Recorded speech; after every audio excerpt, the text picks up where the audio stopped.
বলছেন আবু দাউদ শরীফের রিওয়ায়াত যে রাআইতু উমর ইবনে আল-খাত্তাব ওয়া হুয়া ইয়াওমাইযিন আমিরুল মুমিনিন ওয়া ক্বাদ রাক্কা বাইনা কাতিফাইহি আরাহা আরবা'a রিকা'ইন, যে আমি ওমর রাদিয়াল্লাহু তাআলা আনহু সাক্ষাতে গেলাম, তখন তিনি আমিরুল মুমিনিন, অর্ধজাহানের প্রেসিডেন্ট তিনি তখন।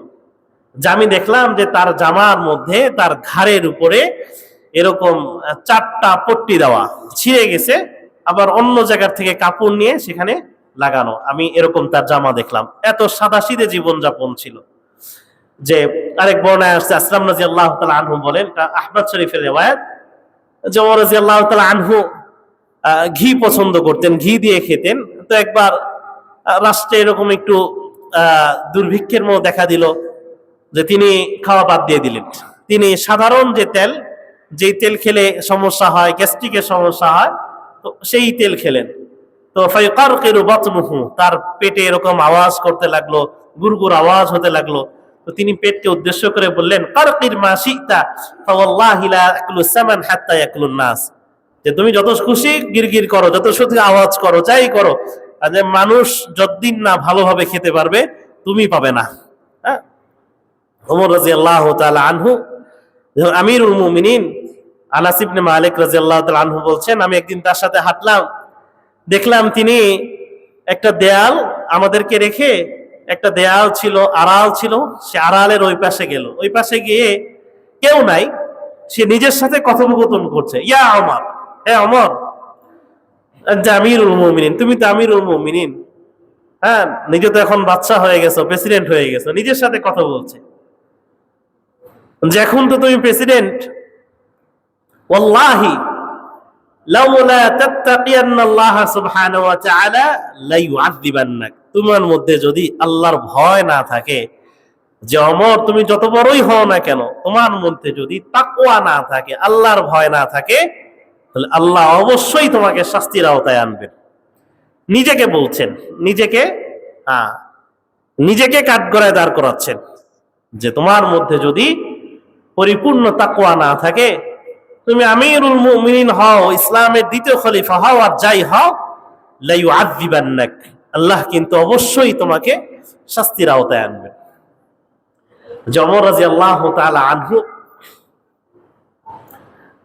তার পরিবার পরিজনকে অত্যন্ত সাদা সিধে জীবন, যেটা একান্ত প্রয়োজন, শুধু ততটুকুই দিতেন, এবং কোন ধরনের বিলাসিতা, আমিরুল মুমিনিন হওয়া সত্ত্বেও তার মধ্যে কোনো বিলাসিতার রেশ মাত্র ছিল না। তার কন্যা রাসূলুল্লাহ সাল্লাল্লাহু আলাইহি ওয়াসাল্লামের স্ত্রী হাফসা রাদিয়াল্লাহু তাআলা আনহা একবার বললেন যে লাউলা বিস্তা সাওবান আকালতা তাআমান ওয়া আত'আবু মিন তাআমি ফাকাদ ওয়াসআ আল্লাহু রিজকাক, বাবা, আল্লাহ তাআলা তো এখন আপনাকে রিজিক প্রশস্ত করে দিয়েছেন, অনেক জায়গা জয় হয়েছে, বিভিন্ন জায়গা থেকে সম্পদ আসছে, হ্যাঁ, এখন তো আপনার রাজ্যের অবস্থা অনেক ভালো, আল্লাহ তাআলা আপনার রিজিককে প্রশস্ত করে দিয়েছেন, তো এখন কি একটু ভালোভাবে খাওয়া যায় না, আর একটু ভালো আইটেম রান্না করা যায় না?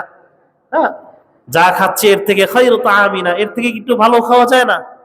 তো ওমর রাদিয়াল্লাহু তাআলা আনহু বলেন, সাআখসিমুকা ইলা নাফসিক, যে প্রিয় কন্যা, তুমি একটু নিজেকে নিয়ে চিন্তা করো, আসো আমরা আল্লাহ রাসূল সাল্লাল্লাহু আলাইহি ওয়াসাল্লামের জামানাকে স্মরণ করি। আতাযকুরিন মা কানা রাসূলুল্লাহ সাল্লাল্লাহু আলাইহি ওয়াসাল্লাম, যে রাসূলুল্লাহ সাল্লাল্লাহু আলাইহি ওয়াসাল্লাম কেমন ছিল, চলো একটু স্মরণ করি। ফামা যালা ইয়াযকুরুহা হাত্তা আবকাহা, ওমর রাদিয়াল্লাহু তাআলা আনহু রাসূলুল্লাহ সাল্লাল্লাহু আলাইহি ওয়াসাল্লামের সেই কঠিন পরিস্থিতির কথা, রাসূলুল্লাহ সাল্লাল্লাহু আলাইহি ওয়াসাল্লামের সেই সাদাসিধে জীবন, সেই ক্ষুধার কষ্টের কথা বর্ণনা করছিলেন। একটা পর্যায়ে বাবাও কান্না করলেন, তার কন্যা হাফসা তিনিও কান্না করলেন, দুইজনই কাঁদছেন। এরপর বলছেন, কুলতু লাকি যাকি ইন্নী ওয়াল্লাহি লা ইন ইসতাতা'তু লা উশারিকুহুমা বিমিসলি আইশিহিমা শাদীদ লাআল্লি উদরিকু মা'হুমা আইশাইহিমা আল-আখির। দেখেন কন্যাকে কিভাবে নসিহত করছেন, বলছেন, ইয়া হাফসা শোনো, আমি দুনিয়াতে আমার সেই দুই সঙ্গী, দুই বন্ধুর মতো থাকতে চাই, রাসূলুল্লাহ সাল্লাল্লাহু আলাইহি ওয়াসাল্লাম এবং সিদ্দিক আকবর আবু বকর রাদিয়াল্লাহু তাআলা আনহু। যে তিনি তার কন্যাকে বললেন যে এই দুনিয়াতে আমি আমার ওই দুই সঙ্গীর মতো থাকতে চাই, যাতে করে আমি আশা করি আল্লাহ তাআলাও আমাকে হাসরের ময়দানে আল্লাহ তাআলাও আমাকে জান্নাতে ওই দুইজনের সাথে রাখবেন। তো দুনিয়াতে আমি তাদের সাথে থাকতে চাই, জান্নাতেও তাদের সাথে থাকতে চাই। ওমর রাদিয়াল্লাহু তাআলা আনহুর খুব শখ ছিল যে তিনি রাসূলুল্লাহ সাল্লাল্লাহু আলাইহি সাল্লাম, আবু বকর রাদিয়াল্লাহু তাআলা আনহু তাদের সাথে তিনি দুনিয়াতেও যেমন ছিলেন, কবরেও যেন তাদের সাথে থাকেন, জান্নাতেও যেন তাদের সাথে থাকেন, এই দোয়া তিনি করতেন। তার সাদাসিধে জীবন এর আরেকটি উদাহরণ যে যখন খোরাসানের প্রেসিডেন্ট হরমুজানকে যখন এরকম বন্দি করে নিয়ে আসা হলো, মসজিদে নববীর খুঁটিতে তাকে বেঁধে রাখা হয়েছে।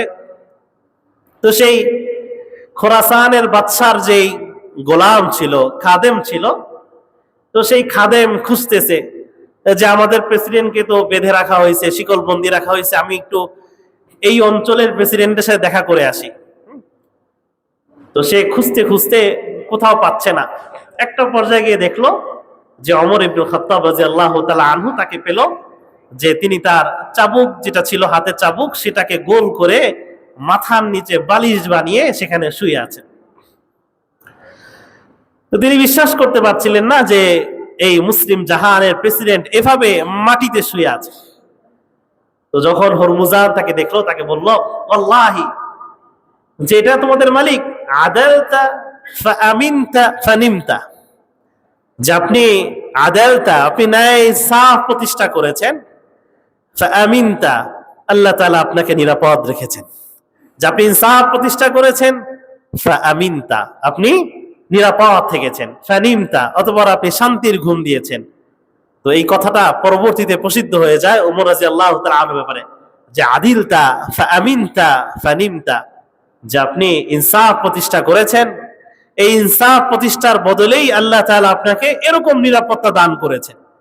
তারপর তিনি বলছেন, ওয়াল্লাহি ইন্নী খাদিমতু আরবাআতাম মিন মুলুকিল আকাসিরি আসহাব তিজান ফামা হিবতু আহাদাম মিনহুম হাইবাতি লিসাহিবি হাযিহি দুররা, যে আমি পারস্যের 4 জন বাদশার সেবা করেছি সেই বিরাট রাজপ্রাসাদে, কিন্তু আপনাকে এইভাবে মাটিতে শোয়া দেখে আপনার প্রতি আমার যেই পরিমাণ ভয় জাগ্রত হয়েছে, যেই পরিমাণ হাইবাত, যেই পরিমাণ আপনার প্রতি শ্রদ্ধা এবং ভয় জাগ্রত হয়েছে, ইতিপূর্বে কোন রাজা বাদশাকে সেই সিংহাসনে দেখেও আমার সেই পরিমাণ ভয় জাগ্রত হয়নি।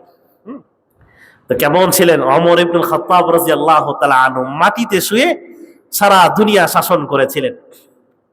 ওমর রাদিয়াল্লাহু তাআলা আনহুর ওফাতের সময় তিনি কিছু নসিহাত করেছিলেন, সেটা আমাদের জন্য শিক্ষণীয়। তিনি দোয়া করতেন, তার অসংখ্য দোয়া পাওয়া যায়, এর মধ্যে কয়েকটি দোয়ার কথা বলছি। তিনি বলতেন, আল্লাহুম্মা কাবুরাত সিন্নি, এই দোয়া তিনি তার জীবনের সর্বশেষ যে হাজ, সে হাজ করার পর মিনায় পাথর নিক্ষেপের পর তিনি শুয়েছিলেন, মুজদালিফায় শুয়ে আকাশের দিকে তাকিয়ে দোয়াটা করছিলেন। যে সাহাবী রিওয়ায়াত করছেন যে তাকে আমি দেখলাম যে তিনি হাজ পাথর নিক্ষেপ করার পরে সেখানে মিনায়, মুজদালিফা না, মিনাতে তিনি শুয়ে আকাশের দিকে তাকিয়ে বলছেন, আল্লাহুম্মা কাবুরাত সিন্নি, হে আল্লাহ আমার অনেক বয়স হয়ে গিয়েছে, ওয়া দাউফাত কুওয়াতি, আমার শক্তিও ক্ষয়ে গিয়েছে, ফাকবিদনি ইলাইকা গায়রা মুফাররাতিন ওয়ালা মুদায়্যিন, আপনি আমাকে এমন অবস্থায় আপনার কাছে নিয়ে যান যে আমি কারো হক নষ্ট করিনি, যে আপনি আমাকে এমন অবস্থায় আপনার কাছে নেন যে আমি কারো একজন ব্যক্তির হক নষ্ট করিনি, এমন অবস্থায় আপনি আমাকে নেন। তিনি দোয়া করতেন, আল্লাহুম্মা তাওয়াফানি মা'আল আবরার ওয়া লা তুখাল্লিফনি ফিল আশরার, যে আল্লাহ আপনি নেককারদের সাথে আমাকে মিলিয়ে দেন, যারা বদকার তাদের সাথে আমাকে মিলিয়েন না। আর একটা দোয়া তিনি অনেক বেশি করতেন, তার থেকে অসংখ্য রিওয়ায়াত পাওয়া যায়, অসংখ্য মানুষ বর্ণনা করেছেন। ওমর রাদিয়াল্লাহু তাআলা আনহুর মুখে আমি দোয়াটা শুনেছি। তিনি বলতেন, আল্লাহুম্মা আরযুকনি শাহাদাতান ফি সাবিলিক ওয়াজআল মাউতি ফি বালাদি রাসূলিক, হে আল্লাহ আপনি আমাকে আপনার রাস্তায় শাহাদাতের মৃত্যু দান করেন এবং আপনার রাসূলের শহরে মৃত্যু দান করেন, আপনার রাস্তায় মৃত্যু দান করেন এবং আপনার রাসূলের শহরে মৃত্যু দান করেন। মদিনায় মৃত্যুবরণ করতে চাইতেন এবং শহীদি মৃত্যু চাইতেন।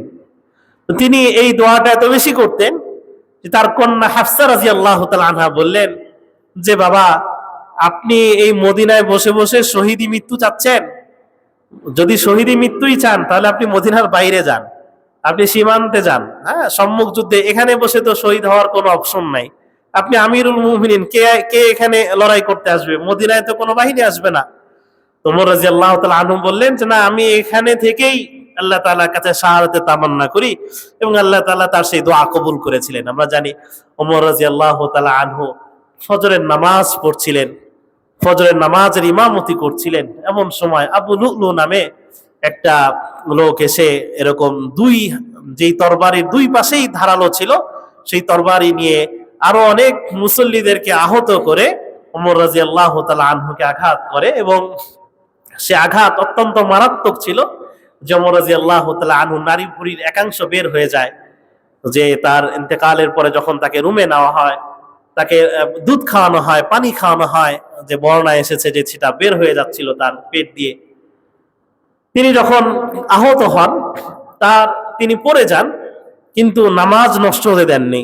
অন্ধকার ছিল, পিছনের মুসল্লিরা জানতেও না কি কি ঘটেছে।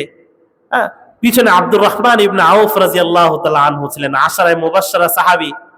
তাকে তিনি নামাজ পড়তে দিলেন। হ্যাঁ, তিনি সামনে গিয়ে ফজরের নামাজ শেষ করলেন। ফজরের নামাজ শেষ করার পর তাকে যখন নাকি রুমে নেওয়া হলো, তিনি প্রথম প্রশ্ন করলেন যে আসাল্লান নাস, মানুষ কি নামাজ পড়েছে? দেখেন তার প্রথম কথা কি, যে তিনি আহত, তার শরীর থেকে রক্ত বের হচ্ছে, তার নারী ভুঁড়ির একাংশ বের হয়ে আছে। ওমর ইবনে খাত্তাব রাদিয়াল্লাহু তাআলা আনহু প্রথম বললেন, কারণ তিনি তো নামাজের মাঝখানে আহত হয়েছেন, প্রথম রাকাত পড়ার পরে তিনি বললেন আসাল্লান নাস, মানুষ কি নামাজ পড়েছে? তো বললেন যে হ্যাঁ, নামাজ পড়েছে। এরপর বললেন যে আমাকে কে মেরেছে, খোঁজ নাও। তো খোঁজ নিয়ে দেখা গেল এক অমুসলিম মেরেছে। তখন তিনি বললেন আলহামদুলিল্লাহিল্লাযী লাম ইয়াজআল দামি লিআহাদিন ইয়াদদাইল ইসলাম। আল্লাহ তাআলার প্রশংসা যে কোনো মুসলমানের হাতে আমার মৃত্যু হয়নি, যে ইসলামকে দাবি করে এমন কারো কাছে আমার মৃত্যু হয়নি। তার কাছে হন্তদন্ত হয়ে তার পুত্র আব্দুল্লাহ ইবনে ওমর রাদিয়াল্লাহু তাআলা আনহু আসলেন। আব্দুল্লাহ ইবনে ওমর রাদিয়াল্লাহু তাআলা আনহুর যে জামা ছিল, জামার লুঙ্গির একাংশ টাকলুর নিচে ছিল।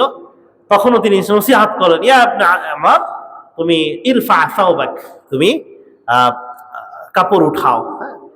মৃত্যু মুহূর্তেও তিনি আমর বিল মারুফ নাহি আনিল মুনকার এটা ছাড়েন নাই। এবং তখনও তিনি আব্দুল্লাহ ইবনে ওমরকে, তার সন্তানকে নসিহত করলেন যে তুমি যতদিন বেঁচে থাকবে সৎ কাজের আদেশ দিবে এবং অসৎ কাজ থেকে নিষেধ করবে। তিনি বলতেন, মৃত্যু পূর্ব ওমর রাদিয়াল্লাহু তাআলা আনহু নামাজের ব্যাপারে এত সচেতন ছিলেন। তিনি বললেন, লা হাযযা ফিল ইসলাম লিমান তারাকাস সালাহ, লা হাযযা ফিল ইসলাম লিমান তারাকাস সালাহ। যে নামাজ তরক করে ইসলামে তার কোনো অংশ নাই। কি বলতেন? যে নামাজ তরক করে ইসলামে তার কোনো অংশ নেই। সাহাবা আজমাইন তাদেরকে মুসলমানই মনে করতেন না। যে একজন মুসলমান কিভাবে নামাজ তরক করতে পারে? এটা তো একজন মুসলমানের সর্বপ্রথম, ইমানের পরে সর্বপ্রথম মৌলিক দায়িত্ব। তো তার অসুস্থ অবস্থায় সেই সময় তিনি নসিহত করলেন যে তার চিন্তাই ছিল যে নামাজ হয়েছে কিনা, যে লা হাযযা ফিল ইসলাম লিমান তারাকাস সালাহ, যে নামাজ তরক করে ইসলামে তার কোনো অংশ নাই। দাখাল আলী ইবনে আব্বাস, আব্দুল্লাহ ইবনে আব্বাস রাদিয়াল্লাহু আনহু তার কাছে আসলেন দেখা করতে। তিনি বললেন, ইয়া আমিরুল মুমিনিন আবশির বিল জান্নাহ, হে আমিরুল মুমিনিন, আপনি জান্নাতের সুসংবাদ গ্রহণ করুন। আসলাম তাহিনা কাফারান নাস, মানুষ যখন কাফের আল্লাহ রসুলকে অস্বীকার করেছে, আপনি তখন আল্লাহ রসুলকে মেনে নিয়েছেন। ওয়াজাহাদতা মা রাসূলিল্লাহ, আপনি আল্লাহ রসুল সাল্লাল্লাহু আলাইহি সাল্লামের সাথে সকল যুদ্ধে অংশগ্রহণ করেছেন।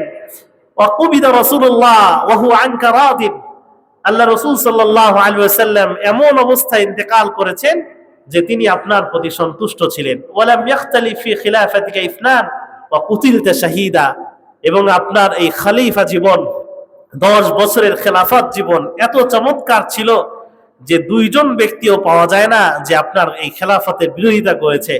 হ্যাঁ, আল্লাহ রসুল আপনার উপর সন্তুষ্ট, আল্লাহ তাআলা আপনার উপর সন্তুষ্ট, এবং সমগ্র মুসলিম উম্মাহ আপনার উপর সন্তুষ্ট। তা আপনি সকলের সন্তুষ্ট নিয়ে মারা যাচ্ছেন, তো আবশির বিল জান্নাহ, জান্নাতের সুসংবাদ গ্রহণ করুন।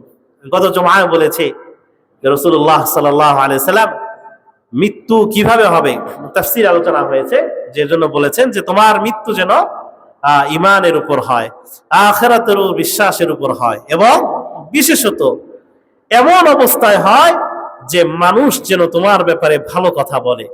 হ্যাঁ, যেমন অবস্থায় যেন মৃত্যু হয়, যে রাসূলুল্লাহ সাল্লাল্লাহু আলাইহি ওয়াসাল্লামের ভাষা যে তাতি বিন নাস কামা তামান্না ইয়াতিক, মানুষের সাথে আপনি এমন আচরণ করবেন যে আচরণ আপনি অপর থেকে নিজের জন্য প্রত্যাশা করেন। যে আচরণ আমি অপর থেকে প্রত্যাশা করি আমি যেন তার সাথে তেমন আচরণ করি। আল্লাহ রাসূল সাল্লাল্লাহু আলাইহি ওয়াসাল্লাম বলছেন যে এমন অবস্থায় যেন মৃত্যু হয়। আরেকটি কথা বলেছেন যে ওহুয়া লা ইয়ামুতান্না আহাদুকুম ওয়া হুয়া ইহসিনু যান্না বিল্লাহ, যে আল্লাহ তাআলার উপর পরিপূর্ণ সুধারণা ছাড়া কেউ যেন মৃত্যুবরণ না করে। যে আল্লাহ তাআলার উপর একজন মুমিন হিসেবে যে পরিপূর্ণ সুধারণা যে আল্লাহ তাআলা আমাকে ক্ষমা করবেন, আমি অবশ্যই জান্নাতে যাব, আল্লাহ তাআলা আমাকে জান্নাতে নেবেন। এই সুধারণা কখন আসবে? যখন আমি নিজে কবিরা গুনাহ থেকে মুক্ত থাকব, যখন আমি তাওবার জীবন পরিচালনা করব, যখন আমি নেক জীবন পরিচালনা করব, তখন আমার ভিতরে এরকম একটা কনফিডেন্স আসবে, আল্লাহ তাআলার প্রতি সুধারণা আসবে যে আলহামদুলিল্লাহ আল্লাহ তাআলা আমাকে জাহান্নামের আগুনে ফেলবে না। আমি দিনের জন্য মেহনত করছি, কষ্ট করছি, আমি আশা করি আল্লাহ তাআলার রহমতের আশা নিয়ে, আল্লাহ তাআলার প্রতি সুধারণা নিয়ে ইন্তেকাল করা। ওমর রাদিয়াল্লাহু তাআলা আনহু সেই ইন্তেকালের সময় যে তার সম্পর্কে সাহাবা আজমাইনদের কথা এমনই ছিল যে তারা প্রত্যেকে এসে তাকে এরকম সুসংবাদ দিচ্ছিলেন, জাবেশির বিল জান্নাহ, যে জান্নাতের সুসংবাদ গ্রহণ করুন, কারণ আপনার এই 10 বছরের খেলাফতের জীবনে, রাজনৈতিক জীবনে, আপনার ইসলামী জীবনে আপনার বিরোধিতা করার মতো ব্যক্তি পাওয়া যায় না, যে আপনার ব্যাপারে আপত্তি তোলার মতো কোনো ব্যক্তি পাওয়া যায় না, সুতরাং আপনি সুসংবাদ গ্রহণ করুন। ওমর রাদিয়াল্লাহু তাআলা আনহু, তার তো ইচ্ছা ছিল, বললাম যে তিনি চান তার জীবনটা যেরকম রাসূলুল্লাহ সাল্লাল্লাহু আলাইহি সাল্লাম এবং আবু বকর এই দুই সঙ্গীর সাথে কেটেছে, তিনি তাদের সাথে একসাথে কবরেও ঘুমাতে চান, একসাথে হাসরের ময়দানেও থাকতে চান, এই বাসনা তার মধ্যে ছিল। তাই তিনি তার ছেলেকে আম্মা জান আয়েশা রাদিয়াল্লাহু তাআলা আনহার ঘরে পাঠালেন। আমরা জানি যে রাসূলুল্লাহ সাল্লাল্লাহু আলাইহি ওয়াসাল্লামকে যেখানে দাফন করা হয়েছে সেটা ছিল আয়েশা রাদিয়াল্লাহু তাআলা আনহার ঘর, তার পাশেই আবু বকর রাদিয়াল্লাহু তাআলা আনহাকে দাফন করা হয়েছে, এবং আয়েশা রাদিয়াল্লাহু তাআলা আনহু সেই ঘরেই থাকতেন, কারণ একজন তার বাবা, একজন তার স্বামী, তো এখানে পর্দার খেলাফ হচ্ছে না, তাই তিনি সেই ঘরেই থাকতেন। তো ওমর রাদিয়াল্লাহু তাআলা আনহু জানতেন আমাকে যদি সেই ঘরে দাফন করা হয় তাহলে আয়েশা রাদিয়াল্লাহু তাআলা আনহা তো সেই ঘর থেকে বের হয়ে যেতে হবে, অন্য ঘরে যেতে হবে। তাই তিনি অনুমতি প্রার্থনা করলেন, এবং অনুমতি কত চমৎকার ভাষায় তিনি বললেন। তিনি তার ছেলেকে এই ভাবে পাঠালেন, ইনতালিক ইলা আয়েশা উম্মুল মুমিনিন, উম্মুল মুমিনিন আয়েশার কাছে যাও, ওয়াকুল ইস্তাযিনু উমর ইবনে আল খাত্তাব আন ইয়াবকা মা সাহিবাই, তুমি আয়েশা রাদিয়াল্লাহু তাআলা আনহার কাছে গিয়ে অনুরোধ করো, কোনো আদেশ না, রিকোয়েস্ট করো যে ওমর ইবনুল খাত্তাব তার দুই সঙ্গীর সাথে থাকতে চায়।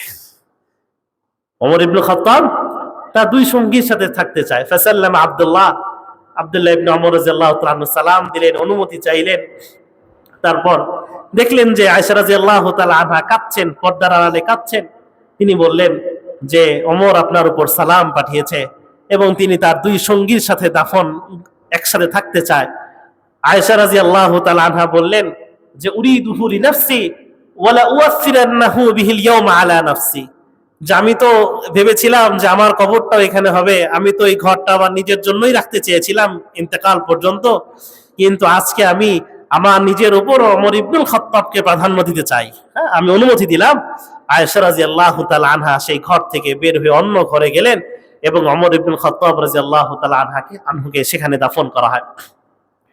ওমর ইবনুল খাত্তাব রাদিয়াল্লাহু তাআলা আনহু সম্পর্কে সাহাবা আজমাইনদের ধারণা তার প্রতি কেমন ছিল, আমি একটা হাদিস বলে আজকে জুমা শেষ করছি আলোচনা।